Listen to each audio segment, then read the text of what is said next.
Вітаю всіх. Мене звуть Ігор Іванов. Я живу у Лондоні і я займаюся видавництвом Карина Прес, якою з'явилося прикладно 2,5 роки тому назад. У тим ліку при уділі Владислава Горбацького, який поруч зі мною. Владислав живе у Вільні і поруч з Владиславом Ольга Лобачевська, дослідниця з Білорусі. І сьогодні ми будемо говорити про Вацлава Ластовського. Хутко тут з'являться слайди за нами, тому наша гутарка буде проілюстрована тим, що ми хочемо сказати. Вацлав нагодою для сьогоднішньої зустрічі став виход двох книг у видавництві Скарина. Гэта мовазнаўчыя працы, зборнік артыкулаў, якія былі вядомыя мовазнаўцам усе гэтыя дзесяцігоддзі, ужо стагоддзі лічы, але ўпершыню сабраныя пад адной вокладкай вось у гэтай кнізе, якая выйшла ў выдавецтве Скарына. І сёлета ж выйшаў альбом «Экспедыцыя Вацлава Ластовскага» на 1928 года. Вось пра гэтыя дзве кнігі мы будзем гаварыць. І пакуль я не забыўся, будзе яшчэ трэцяя кніга, таксама выходзіць у нашым выдавецтве, але ўжо ў наступным годзе гэта матэрыялы канферэнцыі, мовазнаўчай канферэнцыі, якая адбылася ў Лондоне, прысвечаная 140-годдзю Вацлава Ластовскага. Гэту юбілей мы святкавалі ў мінулым годзе. Такім чынам мы можам пачаць. Я хотел бы спытать у Владислава, у его прадмова пачынаецца да кнігі «Мовазнаўчыя працы». Пачынаецца з фразы, што Вацлав Ластовскі – гэта чалавек-аркестр. Что ты имел на увазе? Я думаю, добрый вечер, добрый день всем. Я думаю, первая ассоциация, бачу, чуем імя Вацлава Ластовского, не только мне, я думаю, это вельми разностайный, разноплановый человек, так? И человек-оркестр, я думаю, некоторые коллеги, например, профессор Каніна Барашчевская, яка так само мовознавця, аналізувала спадщину мовознавчую Вацлава Ластовского, так само її така перша асоціація була. Тому це, я думаю, не зовсім мой образ, але многие коллеги поділяють. Этот человек-оркестр был, и он был, проявил себя у шматликих дисциплинах, шматдисциплинарник. І гэта мы узгадаем гэта мовазнаўца, гісторык, этнограф, фольклорыст, перакладнік, палітык, дыпламат і гэтак далей. І гэта одно вымярэнне, якое дазваляе сказаць, што гэта чалавек-аркестр. І важны другі момант, унутры мовазнаўства ён таксама быў чалавекам-аркестрам, бо ён закрануў розныя сферы внутри мовознаўства и проявил себя просто от диалектологии словництва, створения словников до так само вывучал социолекты, дзіцячыя мовы, например. Мы занимаемся этой темой, он у вытокаў стаял этой темой. Першым мы перейдем до мовазнаўства, я еще, может быть, закрану тут. Ці я правильно разумею, что оркестр у сенсе энциклопедист, что человек мультидисциплинарный доследник? Человек-оркестр приписывает как междисциплинарный, конечно, правда, я погоджусь, это еще важное вымярэнне энциклопедичных ведаў, и это, коллеги, при тым, что он не имел вышэйшай завершенной адукации. Академик без вышэйшай адукации. Мы так само повинны улічваць. И такое редкое старалось, конечно, у сусветнай практыцы, але редко. Гэта не выпадкова, што кнігі пачыналі, выходзілі, ці часткова рыхтаваліся у Лондоне.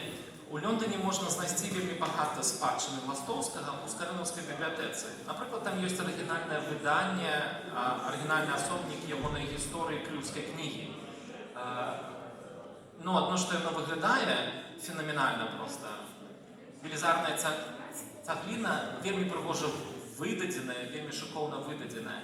Але, канешне, тое, што гэта кніга зрабіла, сабрала пад адной вокладкай інфармацыю пра старадрукі, выданні, рукапісы, якія стагоддзямі нашыя суседзі расцягвалі сабе, і Ластовскі гэтай кнігай заявіў заявіў права беларусаў на спадчыну нашых продкаў на пісьмовую кнігавыдавецкую спадчыну. Мы сёння не будзем пра літаратуразнаўства размаўляць, пра літаратуразнаўчае зацікаўленне Ластоўскага і ўнёсак, а мы звернемся да мовазнаўства. Пачнем з мовазнаўства. У твоёй прадмове ты кажаш, што ён быў пачынальнікам беларускай сацыялінгвістыкі. Я лічу і пра гэта пішу даследую, сделали выток. Тады не існавала сацыялінгвістыкі як дысцыпліна, але вельмі важна, я думаю, аналізаваць спадчыну. Мы ўжо з вышыні 21 стагоддзя, мы маем права, і гэта якраз не хапае правду беларускую, я думаю, у Беларусі успрымаць, аналізаваць у кантэксце, улічваць у еўрапейскім кантэксце Вацлава Ластоўскага, які все-таки был чалавек еўрапейскай культуры, і хоць ён не меў дыплома вышэйшай адукацыі, тым не менш ён належаў гэтай еўрапейскай культуры, і таму мне было важна сказаць, прааналізаваць і не забушчу працягнута гэта з улікам кантэксту. І я пабачыў, пачаў аналізаваць, і таксама, бо акрамя згаданых твораў шматлікіх, які былі раскіданыя ў прэсе, аналізавалася таксама ягонае ліставанне, якое захоўваецца ў бібліятэцы Рублеўскіх, дасюль і не публікаваны многія лісты, ягоныя лісты з ксяндзамі, які ён пісаў, ліставаўся шмат сталочкам, і якраз там ён выкладаў свае мовазнаўчыя многія клопаты, хваляванні, турботы, і вельмі важна, я думаю, мы часто мовазнаўцы, сацыялінгвісты праходзілі міма, ён стварыў, пісаў свае мовазнаўчыя працы в той момант, вельмі важны момант для еўрапейскай культуры, калі пачало мовазнаўства класічна зведала крызу. І пачалі сфармавацца канфлікт вядомы паміж Сасюрам і ягонымі вучнямі, Антуаном Мее, напрыклад, якраз адбываўся вось напярэдадні Першай сусветнай вайны, і пра гэтыя тэксты таксама узгадваюць Сасюр, Ластоўскі узгадвае. І то бок гэта паказвае, што ён сачыў, і ясна, гэта все друкавалася ў прэсе расійскай, ён навучаўся і працаваў у Петербургу, у Рызе, і ён сачыў за гэтым канфліктам інтэлектуальным, які адбываўся ў Еўропе, і ён ведаў гэта, і таму вось ён стаў на адзін бок. Калі ён пачаў публікаваць свае тэксты, ён не меў вышэйшай адукацыі мовазнаўчай, ён адразу пачаў тлумачыць все моўныя з'явы, які робяць сучасныя сацыялінгвісты, з дапамогай тлумачэнняў сацыяльных і палітычных. Ён прызнаваў, ён разумеў, што ён не мовазнаўца класічны, ён не Карскі, якога ён лічыў казённым мовазнаўцам і крытыкаваў шмат. Ён гэта разумеў, яму не хапала гэтай веды філалагічнай, але ён разумеў, гэта павеў французскай філалогіі, калі варта было ўжо тлумачыць з'явы моўныя не толькі нутрамоўнымі чыннікамі, але сацыяльнымі, палітычнымі, экстралінгвістычнымі, ён падхапіў і першы, у прынцыпе, нават перыяд за Карскага смелей пачаў выкарыстоўваць гэта. Таму гэта дае все падставы называць яго, калі не сацыялінгвістам, то тым, хто стаяў на вытоку беларускай сацыялінгвістыкі як дысцыпліны. Цікава. А распавядзі, як праходзіла праца, як ты рыхтаваў гэтую кнігу?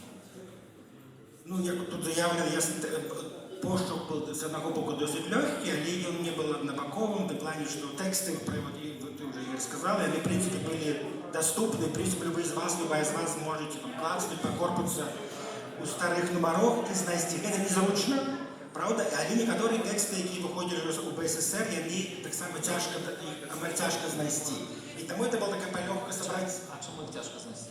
Там, например, некоторые PDF-ки, которых текстов позначили, что есть, але их нема. Треба ехать по оригиналу в Вильню, альбо у Лондон, альбо там, у Менску навіть не всі номери так само доступні. Тому це, з одного боку, нібито 90% ягоних текстів мовознавчих доступні, але є ті рідкі, цікаві, які до сьогодні доступні. Тому, звісно, плюс це важливо, коли ми працюємо, мати одразу всі тексти мовознавчі під одною обкладкою, сесть і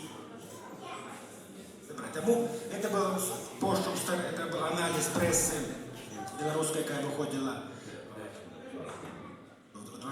с 1912 года, первая публикация мовознавчая, и ось до его переезду в БССР. Так само, как это анализ словников его. Так само, как анализ его истории русской книги, потому что я, как мовознавца, социолингвист, анализовал мову его, какую я користался. Это анализ всех его першую крыніцу, это з пункту гледжання мовазнаўчых. І ліставанне, про якое я сказала, якое часто застаецца ігнаруецца. Вельмі цікавае ягонае ліставанне з прыгаданым далочкам, дзе ён выкарыстоўваў цікавае азначэнне. Ён выступаў, он кажа, што многія нашы беларускія філолагі, яны як выкарыстоўваюць азіяцкі абсалютызм. Это выраз Ластоўскага. Калі яны навязываюць прафесійную, філалагічную, экспертную думку і ігнаруюць цалкам сацыяльныя палітычныя чыннікі. Он гэта называў азіяцкім абсалютызмам. І гэта сама вельмі цікава, правда, не філалагічная, нават такая публіцыстычная, але вельмі важна паказваць, што ён тлумачыў і змагался нават супраць пазіцыю там Карскага і іншых, Некрашевіча і так далей, Лёсіка нават, якія крытыкавалі і не ўспрымалі яго як філолога, бо ён не быў філолагам па адукацыі. Цікаво. Я правильно зрозумів, що частка мовознавчої спадщини Ластовського ще не опублікована. Ми дивись пригадав терапійську. Листы не были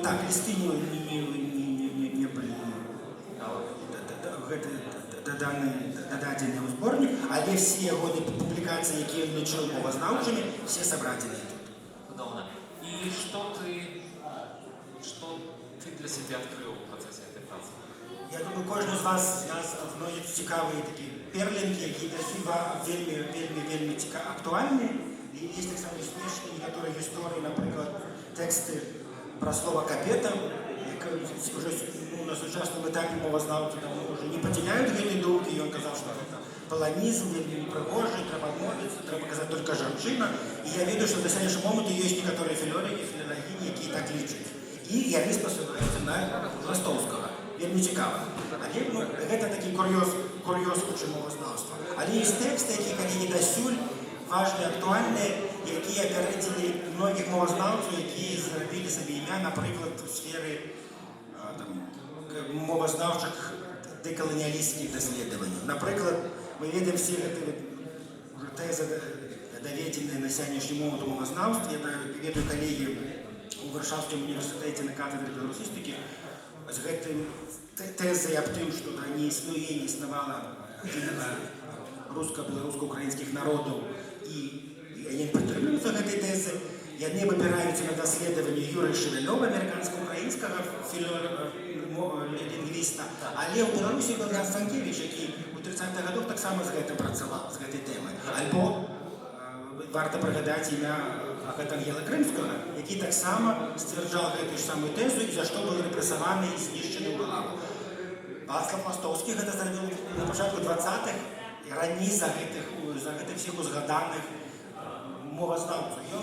Ён не так смело сцвярджаў, як Юрый Шевелёв пра гэта, але пісаў пра гэта, што в ягонай публікацыі погляд расійскіх філолагаў на беларускую мову, які гэты тэкст ёсць тут, напрыклад, ён гэта все вельмі тлумачыць. Таму гэты тэксты не проста кур'ёз філалогіі мовазнаўства, гэты тэксты дасюль важны і моцны. Мы шмат працуем з тэмай дэкаланіялізму, філософі, філософскія гісторыкі, але мовазнаўцы гэта зрабілі Беларусі першым.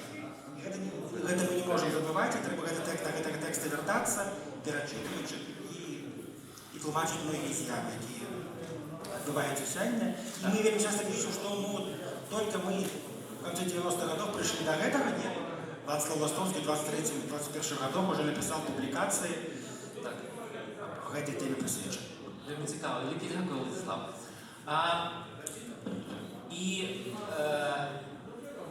Выданне мовазнаўчых працаў, потым гэта было адным з выданняў у выдавецтве «Скарына», і вельмі хутка пасля гэтага з'явіўся альбом «Экспедыцыя Вацлава Ластоўскага» 1928 года. Гэты альбом рыхтаваўся гадамі, дакладна то больш за 2 гады, і мы распытаем укладальніцу альбома нам распавесці пра яго, можа быць, спадарня Вольга. Можа я вас запытаю, можа я вас папрашу распавесці пра кантэкст увогуле. Што гэта быў за час? Прычым тут Вацлаў Ластоўскі і этнаграфія, такі скачок ад ранняга ластоўскага мовазнаўца, літаратуразнаўца, пісьменніка, і тут мы яго бачым этнографа.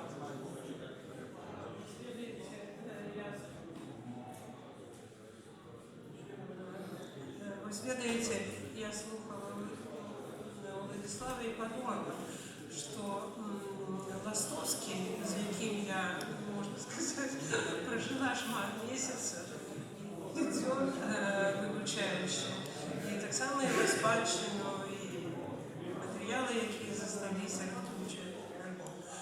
Я подумала, что он был особо вельми шматгранный, еще и тому, что имел такий певний психологічний склад человека. Мы часом это не улічуємо, коли дослідуємо яку особу в истории. И вот эта вот шматгранность, она была обумовлена тем, что он ставился до всего, что, ну, по-перше, он вельми масштабно уявлял себе вот этот белорусский проект, яким он займался з самого там початку своєї діяльності. І він бачив ті лакуни, ті білі плями, які не заповнені. І, ну, як на амбразуру кидався в певний період свого життя на заповнення ось цих плям. Мовознавчої праці, потім політика.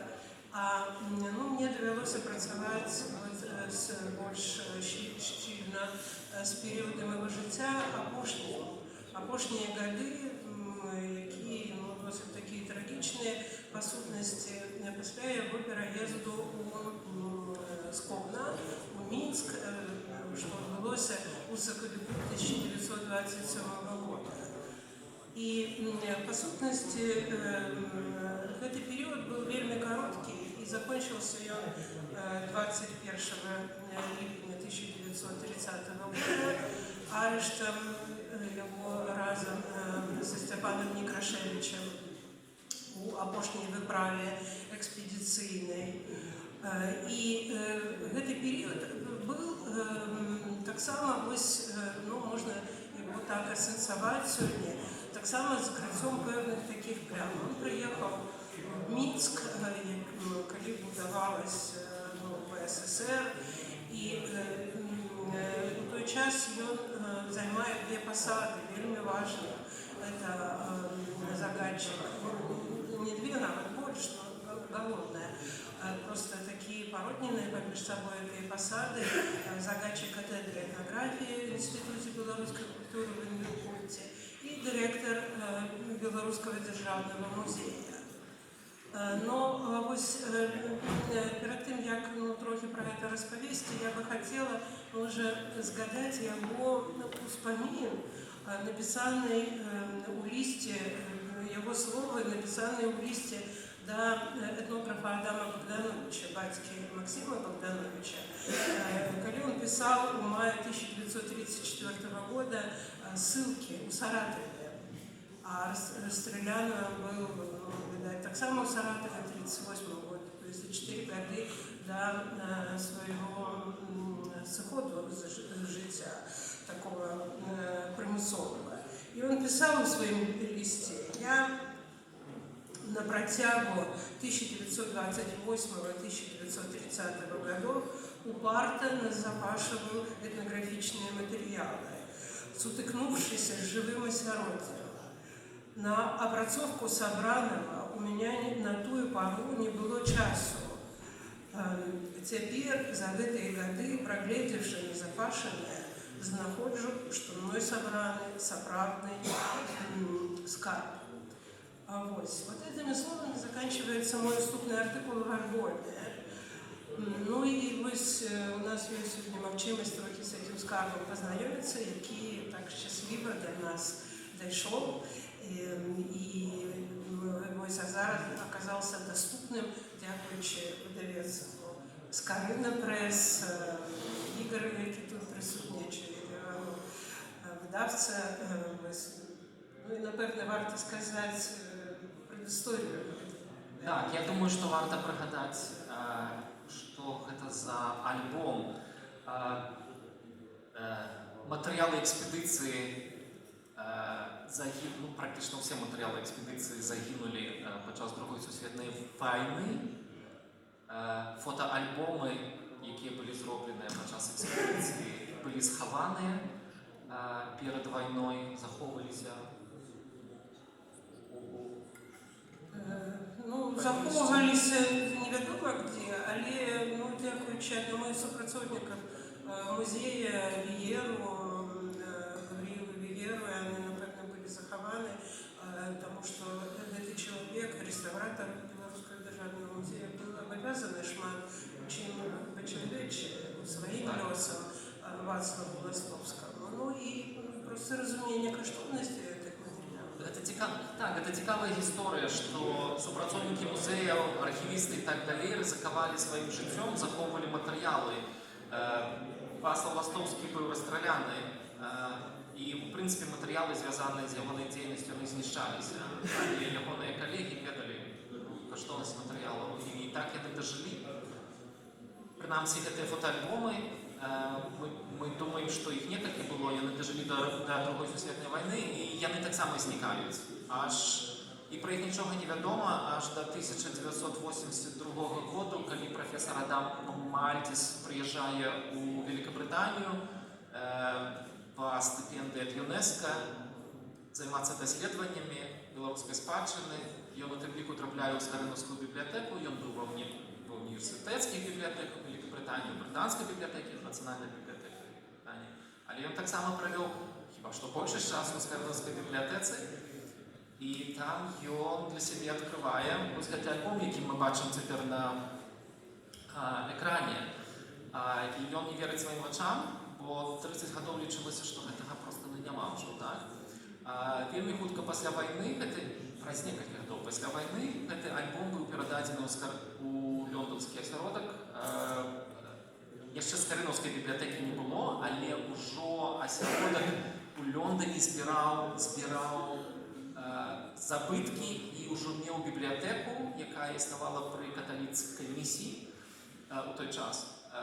І цей альбом трапляє ось у цей осередок у Лондоні, де він дочекався свого часу, коли з'явилася в 1971 році Скаринівська бібліотека. І потім довгий час не було можливості нічого з цими матеріалами зробити.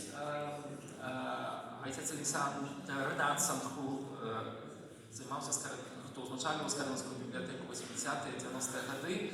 Він на запит Адама Мальтіса зробив мікрофільм цих фотоздимків, і цей мікрофільм заховується догетуль у академічному. У науковій бібліотеці Академії наук імені Богоса. Ось, да, мікрофільм, і зараз він лічбований, і у білоруських дослідчиків була можливість працювати з цим матеріалом. Ну, але не всі дійшли, щиро кажучи, до бібліотеки, тільки можна некілька імен пригадати. Ось, ну, я в свій час, как-то меня вельми зацікавив тоді этот матеріал, і було підготовлено некілька артикулів на эту тему, у тому ліку артикул «Архив забытой экспедиции». Я уже как бы, ну, трохи доследовала их историю этого альбома и этой экспедиции, этих материалов. І ось знайомство з господарнею Ольгою захватила Скаринівську бібліотеку зробити висілок, за які просто боялися сьогодні, отримується взятися, спробувати лічбувати. Альбом сапраўды невеликий. Ось такий ось. Так? Коли його розкривають, коли його розкрити, один чоловік його не зможе просто винести. Ось, його виносять у руках, тримають, коли його виносять, показують навідувальникам. Ось. І сканувати це не було можливості, тому що усі фотоздимки приклеєні, звісно, відклеювати не будеш, это сам альбом сам по себе, это скар. Ось, у виніку всі фотоздимки фотографувалися, ось, і потім опрацьовувалися, вичищалися, все ж таки здимки були зроблені у 20-ті роки і прожили стільки часу, там шмат пошкоджень. Технології ще не були те, що сьогодні є. У виніку фотоздимки витягнуті от якістю, що ми бачимо, це те, що нам сьогодні технології дозволяють зробити. І спадарня Ольга зробила невероятну працю по асенсуванню цього альбому, і тут я мушу просто затихнути, тому що ви можете це все розповісти куди ліпше. Да, ну, можна сказати, я зрозуміла, що цей альбом ён не тільки каштоўны сваімі фотаздымкамі, які ви зараз убачыце у прэзентацыі, але ён яшчэ вельмі цікавы, як такі гістарычны полімсэст, такі звязаны з беларускай гісторіяй, уже такой трагічнай шмат у чым, як гэты альбом ствараўся, як сам Ластовскі падыходзіў, відаць, да яго, што яшчэ пры яго жыцці і бытнасці у музеі, відаць, гэты альбом был апраўлены в аксамітную вокладку і выбраны такі маштаб. Як он падбіраў сваіх удзельнікаў экспедыцыі, у якой зроблены былі эти фотаздымкі, я пра гэта зараз яшчэ скажу.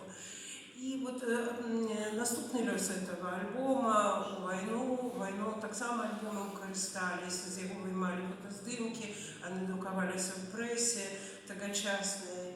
И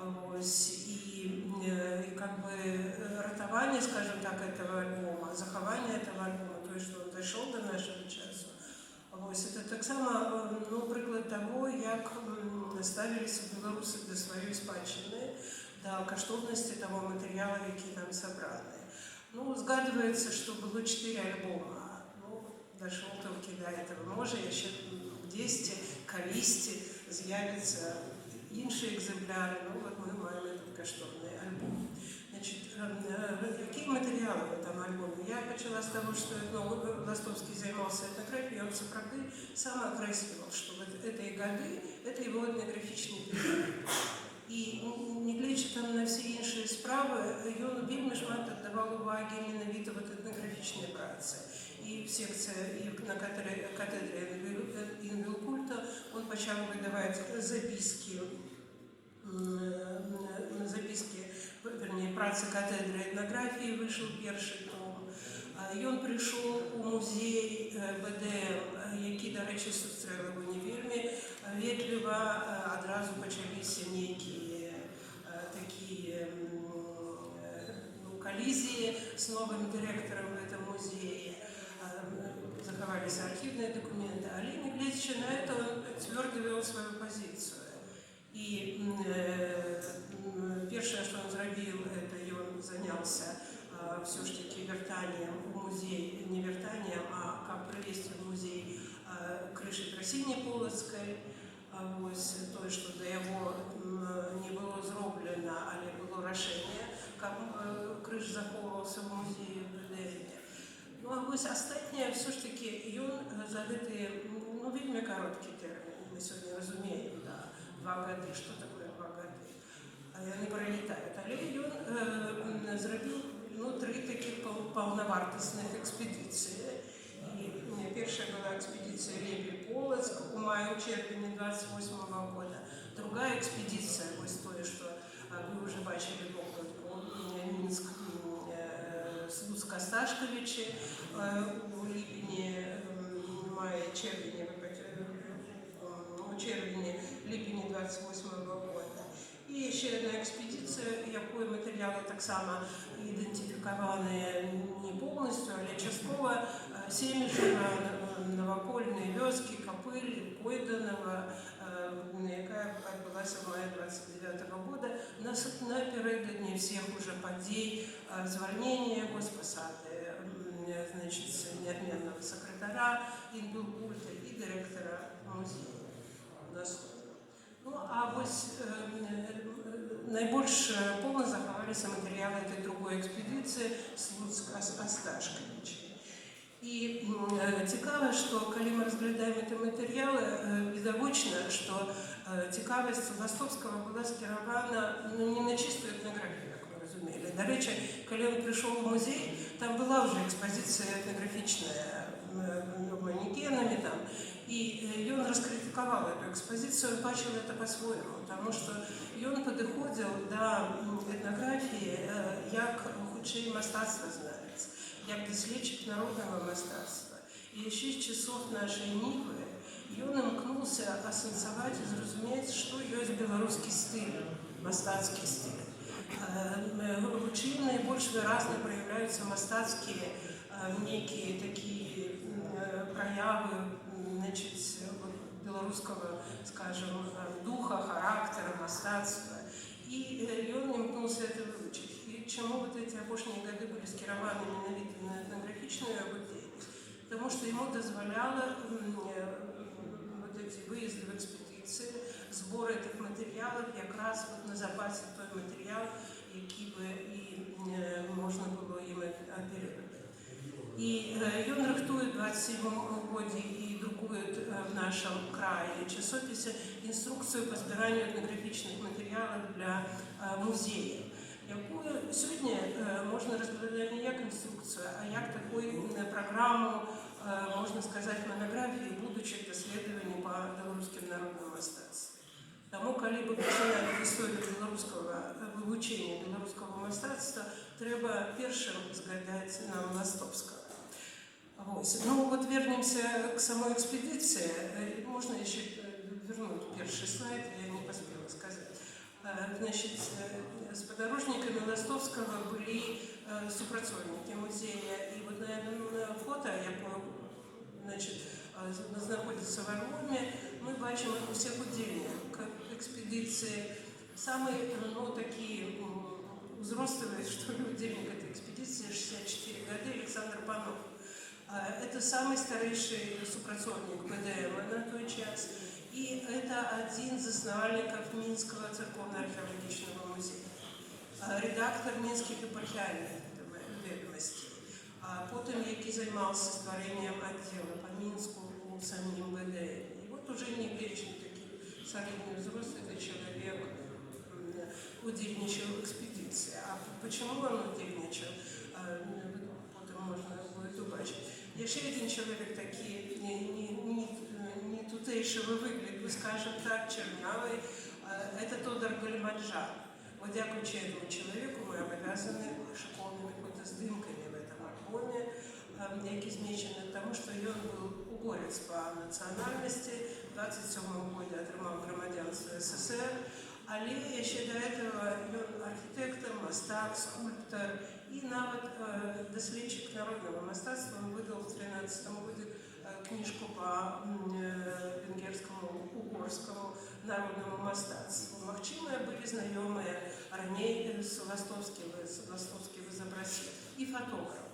И вот эта цудовная вокладка, якую вы бачили, кольоровая альбома, она виконана по моим меркаванням менавіта Тодором Гальмаджаном.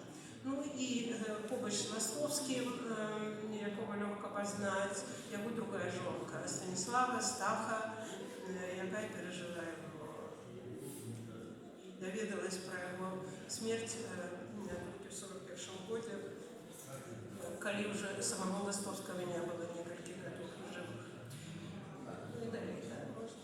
Ну вот это вот вельмі цікавий фотоздымак, мы его зместили на вокладку, бо гэта ён перадае вот эту атмосферу экспедиции. Коли люди городские, цікавые, приезжают в вёску и, конечно, выкликают вот такую же неподдельный интерес у мясцовых людей.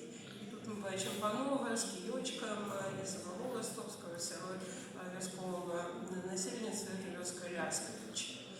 До речі, эта экспедиция, она охопила районы, які далей ранее не надо доследовались. Але першим на шляху экспедиции был Слуцк. Слуцк с судовной драўляной архитектурой, особливо барочного стиля, с церковными старожитностями, які еще захоплювали эти церкви. И вось Панов менавіта, ён, напевно, был специалистом по этому, и экспедиция фиксует сами архитектурные вбудования церкви Нарождения Христова и Варваринскую церковь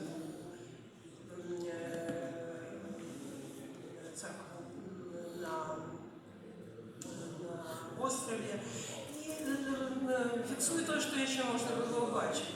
Еще не надышла вот такая гвалтовная антирелигийная борьба, еще были на месте образы. И, іканастас і гэтак далей. Таму тое, што ёсць в этом альбоме, мы ўжо зараз не ўбачым толькі на фотаздымках. Далей, калі казаць пра маршруты экспедыцыі, это был пераважна, сёння это Калинковецкий слой, Светлогорский район, частка там Бобруйского района яшчэ захапіла. І вось тут шмат матэрыялаў, конечно, які унікальныя, таму што это был час таксама яшчэ да пачатку калектывізацыі, разбурэння традыцыйнага ладу жыцця, калі яшчэ вёска адчувала сябе, той вёскай, якой яна была, але, конечно, змены уже надыходзілі. І он фіксуе строі, і вот фотаздымкі, там слуцкі строй, можна сказаць, Калинковецкі строй. І фіксуецца пераважна па колькасці фотаздымках мы можам бачыць, што цікавіць у першую чаргу касцюм. Народны касцюм, арнамент, і людзі не змушаныя з цікавасцю глядзя у аб'ектив фотоапарата Гальмаджана Тодора. І мы бачым, як па-мастацку ён здымае гэтыя партрэты, здымае гэтых людзей, прыгожых дзяўчат у гэтых строях, выбудоўвае кадры, кампазіцыю. І нема тут змрочных людзей, нема тут такіх прыгнечаных, скажем так, беларусаў. Ось людзі прыгожа апранутыя, у прыгожых строях, з усмешкамі.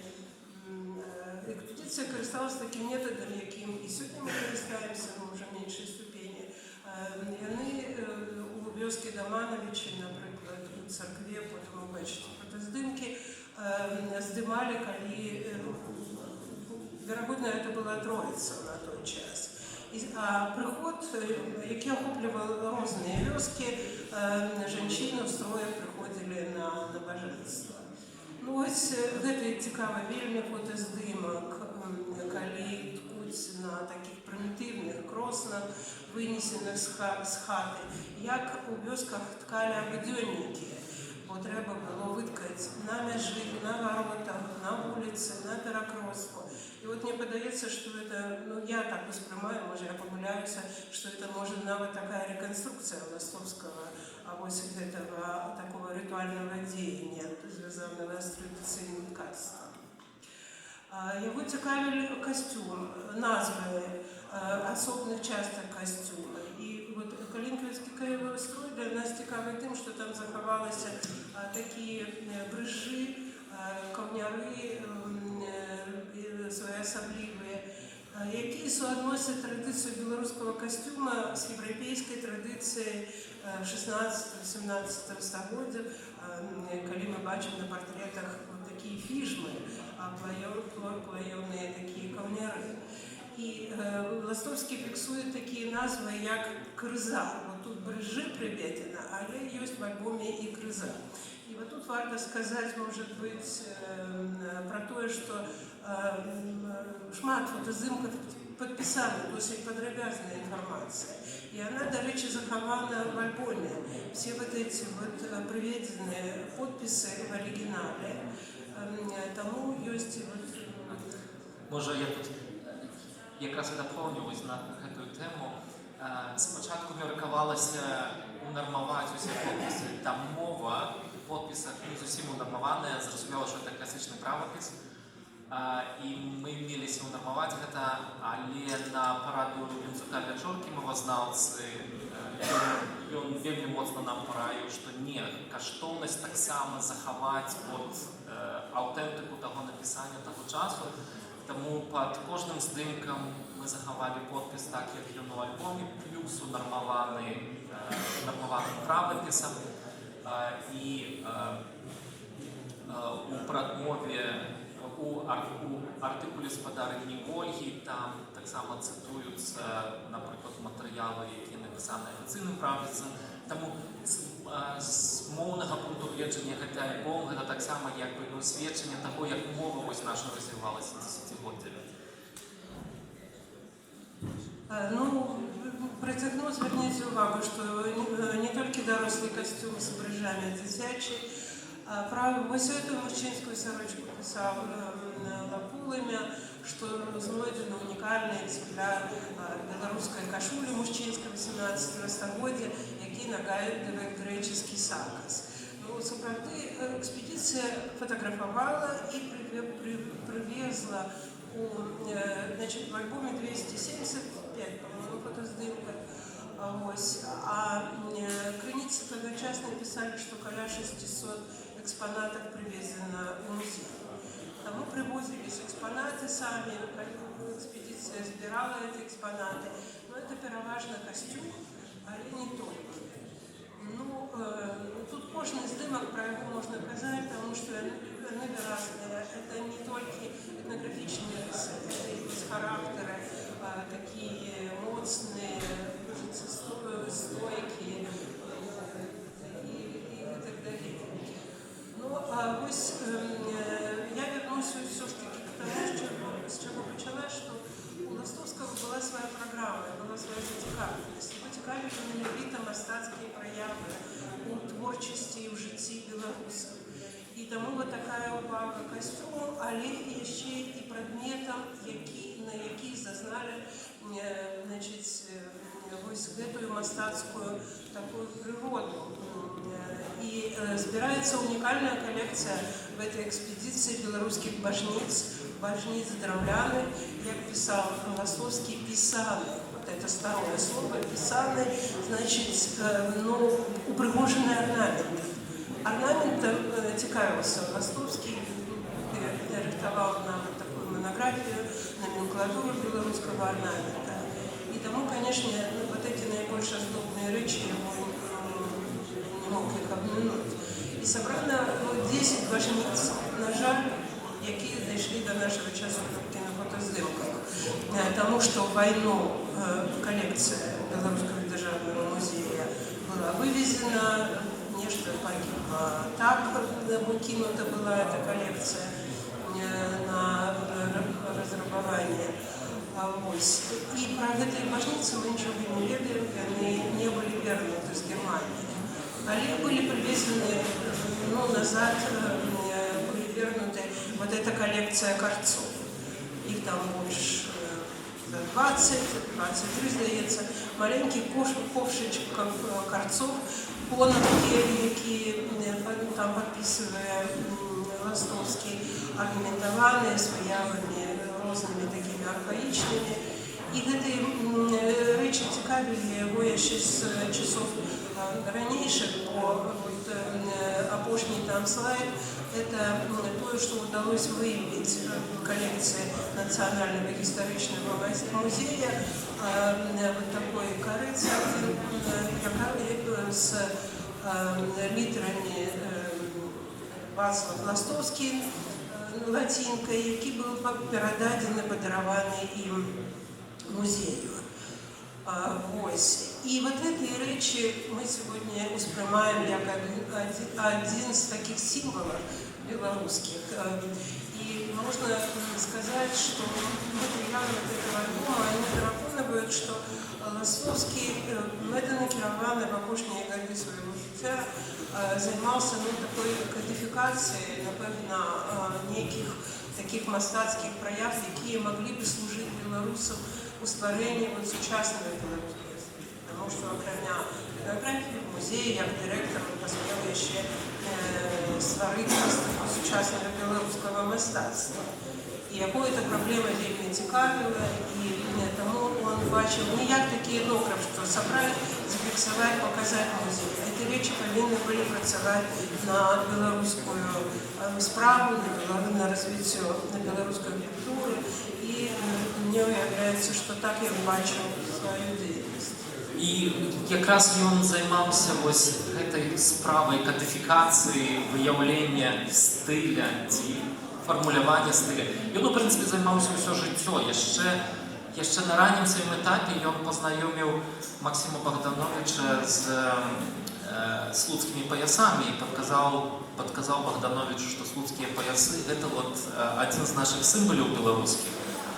Виглядає, що ідея Ластовському належала, і, конечно, потім ми ведаємо слуцьких і так далі.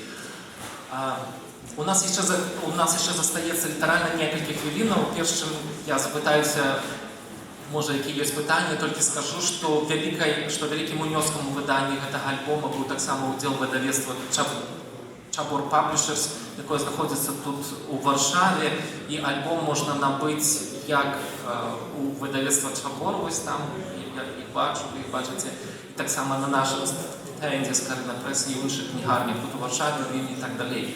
Игорь, можно еще Так. згадаем редактора этого выдания Каролину Мацкевич, якая вельмі шмат зрабіла з этими 4 мовами, па сутнасці, які выкарыстаны ў альбоме, і гэта было таксама. Так, і праца дызайнера ці дызайнеркі проста фенаменальная была, і так, шмат людзей удзельнічалі ў гэтым альбоме. Сябры, можа быць, у вас ёсць пытанні да нас, да Владзіслава, спадарыні Вольгі? Будь ласка, задавайце.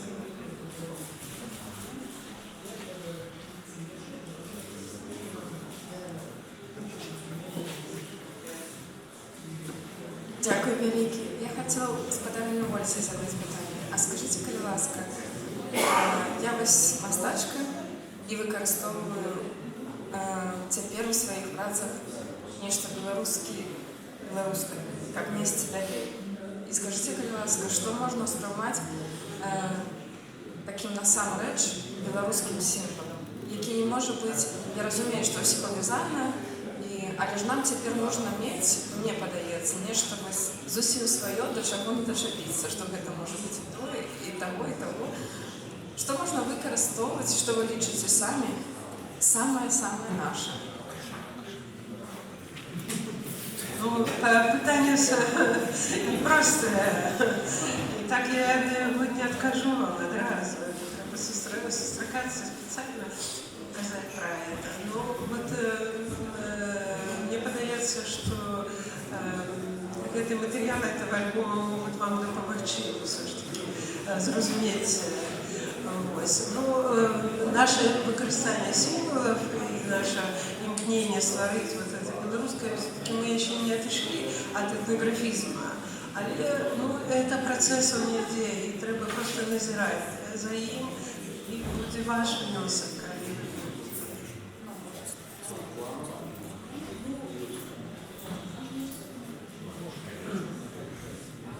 А подскажите, калі ласка, яшчэ, што самае цяжкае ў справе выдавецтва? Ну, для нас то логістика, напевно. У нас толькі імпэт ожидання ўсяго выдаваць, але калі думаеш, што мы знаходзімся ў Лондоне, а наше чытацтва у Польшчы і ў Літве, ну, я часамі прачынаюся і з думкамі, што ну, гэта жахліва цяжка, ну, гэта пужае. Але адваротны бок гэтаму неверагоднае задавальненне ад таго, што бачыш людзей, сустракаешся з людзьмі, маеш размовы, якіх ніколі б не адбылося, калі б мы не выдавалі кнігі, і мы б збіраліся, калі б не было беларускіх кніг. Можно сказать, что некими партизанскими тропками это самое, книги трапляют и на Белоруссию. И им уже користаются, и была такая презентация, так что... Можно 20 только секунд. Мы почали с слова «человек-оркестр», и мы сказали, что он не был одним. Были такие белорусские культуры шмат людей, и это только тому, что сапраўды держава вельмі часто не выконывала свои функции, миссии, правда, и люди такие харизматичные, пассионарные, как Ластовский, например, брали на себе эту функцию и параллели поглядим на то, что бывает сегодня. То есть самое есть люди оркестра, которые робят за целое министерство культуры белорусской, такое просто не выконывается функции, люди особые, историки, этнографы, этнографини робят их. И, коли можно, по момент как раз як Купала інший образ пропонував, коли описывал Вацлава Ластовского и Марию Ластовскую, его жонку, и он присвятил вірш «Песня звонара», в образ звонара. Так само той, хто б'є у звони і закликає всіх, звертає увагу. Буду все звонаром, хоть давно под зерном, спит моя голова молодая. Эх, бо ведае свет, што вялікіх дум цвет, адно толькі на зломе ўзрастае. Вельмі важна, гэта на зломе ўзрастае, на зломе такіх складаных момантаў якраз працаваў, правда, Вацлав Ластовскі, і тое самае мы знаходзімся на гэтым самым узломе, на ўзломе. Чалавек-аркестр. Вялікі дзякуй, Уладзіслаў, спадарня Вольга. Вялікі дзякуй за вашу працу, за тое, што вы сюды прыйшлі, распавялі вам.